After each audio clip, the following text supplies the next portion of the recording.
ગુજરાત એટીએસે અલ-કાયદાની વિચારધારા ફેલાવતા 4 યુવાનોને ઝડપી પાડ્યા છે. આરોપીઓ સોશિયલ મીડિયા અને શંકાસ્પદ એપ્લિકેશન દ્વારા આતંકી વિચારધારાનો પ્રચાર કરી રહ્યા હતા. અમદાવાદના ફતવા વિસ્તારના ફરદીન પાસેથી તલવાર અને પ્રચાર સામગ્રી મળી. મુખ્ય આરોપી દિલ્હીનો મોહમ્મદ ફકીર પાકિસ્તાન સાથે જોડાયેલો છે.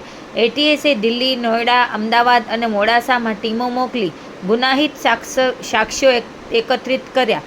આરોપીઓ અને દેશ વિરોધી પ્રવૃત્તિઓમાં સામેલ હતા. હાલમાં ફરદીન અને સૈફુલ્લાહને 14 દિવસના રિમાન્ડ પર લેવામાં આવ્યા છે. માહિતી મળતા જ એટીએસે 5 ઇન્સ્ટાગ્રામ આઈડીના આધારે તપાસ કરીને આરોપીઓને પકડી પાડ્યા છે. સૂત્રો અનુસાર આ લોકો ફેક આઈડી વડે ચૂંટણીમાં પણ પ્રવૃત્તિ કરતા હતા અને શરિયત કાયદામાં પ્રચારમાં લાગેલા હતા. ધરપકડ કરવામાં આવી છે. કઈ રીતે ખુલાસો થયો છે, કઈ રીતે લોકો સંપર્કમાં આવ્યા હતા અને શું માહિતી એટીએસ પાસે વધુ આવી છે?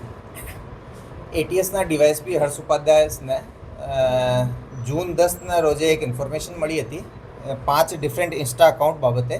એમાં જે અકાઉન્ટ નેમ હતા કે શરિયત યા શહાદત, ફરદીન 3, મુજાહિદ 1, મુજાહિદ 3 અને સૈફુલ્લાહ મુજાહિદ 313. આ 5 ડિફરન્ટ અકાઉન્ટ્સ બાબતમાં જાણકારી મળી હતી કે જે 5 અકાઉન્ટ્સ છે એ એક પ્રોસ્ક્રાઇબ ટેરરિસ્ટ ઓર્ગેનાઇઝેશન છે, અલ-કાયદા ઇન ઇન્ડિયન સબકોન્ટિનેન્ટ. આની જે વિચારધારા છે આનો પ્રચાર પ્રસાર કરી રહ્યા છે. ભારતીય યુવાઓને ધાર્મિક રીતે ઉશ્કેરણી કરી રહ્યા છે. દેશ વિરોધી કાર્યવાહી કરવા માટે બધાને ઉશ્કેરણી કરી રહ્યા છે. એન્ટી ડેમોક્રેસી એક્ટિવિટીઝમાં પણ એ લોકો ઇન્વોલ્વ છે. આ જે માહિતી હતી આ સિનિયર ઓફિસર્સ સાથે શેર કરવામાં આવેલી. એ પછી એક ટીમ બનાવવામાં આવેલી જેમાં SP K Siddharth, DySP Harsh Upadhyay, PI Manan Oza, PI Mrunal Shah, PSI RC Vadhvana, PSI PR Vasava, police constable Bharat Chaudhary અને ડિમ્પલબા વાઘેલા. આ લોકોની એક ટેકનિકલ ટીમનું સૌથી પહેલાં ગઠન કરવામાં આવેલ. આજે 5 જ આઈડીઝ હતી ઇન્સ્ટા આઈડી, આને રિઝોલ્વ કરવામાં આવેલ. રિઝોલ્વ કરવાથી ખબર પડી કે એમાંથી મુજાહિદીન 1 અને મુજાહિદીન 3 જે છે એ એક જ આરોપી દ્વારા એનો યુઝ કરવામાં આવતો હતો અને ટોટલ 4 આરોપીઓની આઈડેન્ટિફિકેશન થઈ શકી, જેમાં દિલ્હી ચાંદની ચોકમાં રહેતા મોહમ્મદ ફરદીન શેખ ફેક, બીજો જે છે અમદાવાદમાં રહેતો ફરદીન શેખ, માફ કરજો, જે દિલ્હીમાં રહેતા મોહમ્મદ ફેક, અમદાવાદમાં રહેતા ફરદીન શેખ, નોઈડામાં રહેતા જીશાન અલી અને આપણા મોડાસામાં રહેતા સૈફુલ્લાહ કુરેશી. એ જે 4 આરોપીઓ છે એ 4 જ આરોપીઓની આઈડેન્ટિફાઈ કરવામાં આવેલો. ટેકનિકલ આધારે જે છે એને થોડોક વધારે ચેક કરવામાં આવેલ અને આ જે ઇનપુટ મળ્યો હતો એની થોડી ફિઝિકલ પણ ચકાસણી કરવામાં આવેલ અને જાણવા મળે કે આ લોકો રેડિકલ એક્ટિવિટીઝમાં ઇન્વોલ્વ છે.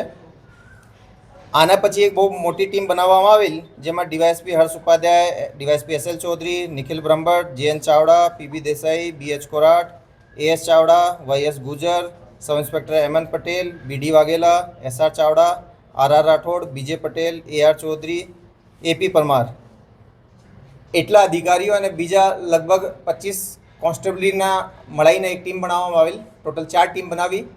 4 જ ટીમ અહેમદાબાદ, મોડાસા, દિલ્હી અને નોઈડા ખાતે મોકલવામાં આવેલી. સૌથી પહેલાં જે અમદાવાદ ફતેવાડીમાં રહેતા ફરદીનને ડિટેન કરવામાં આવેલ. આને પાસેથી અલ-કાયદાથી રિલેટેડ ઘણો બધો લિટરેચર પણ મળી આવેલ. સાથે સાથે હાલમાં જ એના દ્વારા એક તલવાર પણ પ્રોક્યોર કરવામાં આવેલી હતી, એ પણ એનાથી સીઝ કરવામાં આવેલી.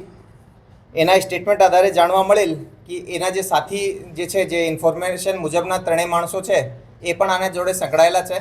આને એટીએસ ખાતે લઈને એફઆઈઆર દાખલ કરીને એ બીજા 3 લોકોનો પણ આમનો નામ ખોલવામાં આવેલો. 3 જે ટીમો હતી એના દ્વારા બીજા 3 આરોપીઓને પણ પકડવામાં આવેલ. આ લોકોનો જે ઇન્સ્ટા પ્રોફાઇલ છે એને જોતા એ લોકોએ ઘણા મોટા પ્રમાણમાં રેડિકલ કન્ટેન્ટ ક્રિએટ કરતા હતા, ફોરવર્ડ કરતા હતા, શેર કરતા હતા, કોલેબ કરતા હતા અને લોકોને આ રીતની ઉશ્કેરણી કરતા હતા.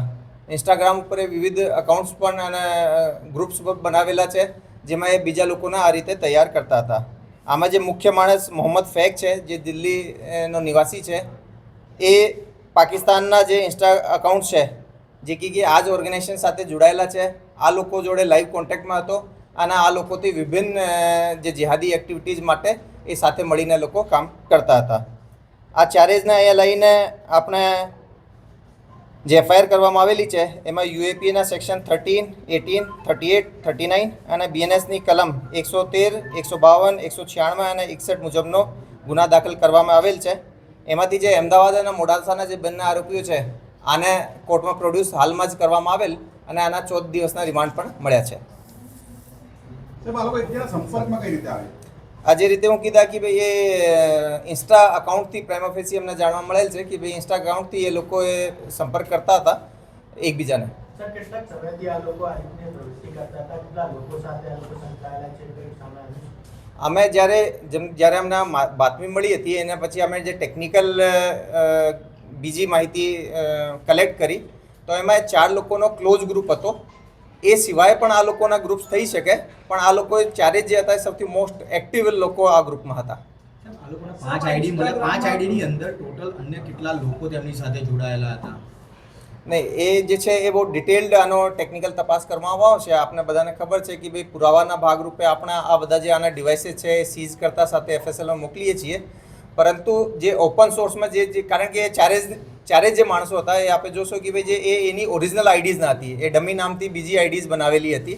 તો આ ડમી આઈડીઝ જે બનાવવામાં આવેલી હતી આની અંદર જે આના ફોલોવર્સ વગેરે હોય એ પણ આની સાથે સંકળાયેલા લોકો જ હોય. સર, એક્ઝિટ પોસ્ટમાં શું ભડકાવ હતું? કોઈ નેતાના વિશે લખ્યું હોય, ભારતીય કોઈ નેતાની અંદર એક ટિપ્પણી કરી હોય? એમાં હું આપને એક્ઝેક્ટ કહું કે ભાઈ અલકાયદામાં જે જોડાયેલો આસિફ ઉમર જે કે એક મૂળ ભારતીય નાગરિક હતો, એ અફઘાનિસ્તાનમાં મરણ પામેલ હતો. એના બયાન આ લોકોએ શેર કર્યા હતા. આ સાથે સાથે અલકાયદાના જે વિભિન્ન લિટરેચર છે એ લોકો શેર કર્યા હતા. એ સાથે સાથે જે જમહુરિયત જેને કહીએ ડેમોક્રેસીને, આને ધ્વસ્ત કરીને અને શરિયત લાગુ કરવા માટે બહુ મોટા મોટા બયાનો કરતા હતા. દેશમાં ધાર્મિક સહિષ્ણુતા ન રહે, હિંસા થાય એ રીતના આ લોકોએ પોસ્ટ કરતા હતા. सर, आपकी लोगों के आने वाले चालू हो क्या એક ક્વેશ્ચન પ્લીઝ. સર, આ લોકોનો પારિવારિક બેકગ્રાઉન્ડ શું હતો? શું કરતા હતા? શું અભ્યાસ હતો આ લોકોનો? એ મોટાભાગે અમે જે આની એજ પ્રોફાઇલ છે બધાની 20 થી 25 વર્ષની ઉંમરની છે. એ લોકોએ કોઈએ સિલાઈ કામ, કોઈએ રેસ્ટોરન્ટમાં કામ, કોઈ મોબાઈલ શોપમાં કામ, એ રીતના મિસલેનિયસ સેમી સ્કિલ્ડ અનસ્કિલ્ડ રીતના કામ કરતા હતા. સર, કોઈ બીજો એજન્ડા હતો ઇન્સ્ટાગ્રામ પેજ ચલાવવા સિવાય? નહીં, એ લોકોના એજન્ડા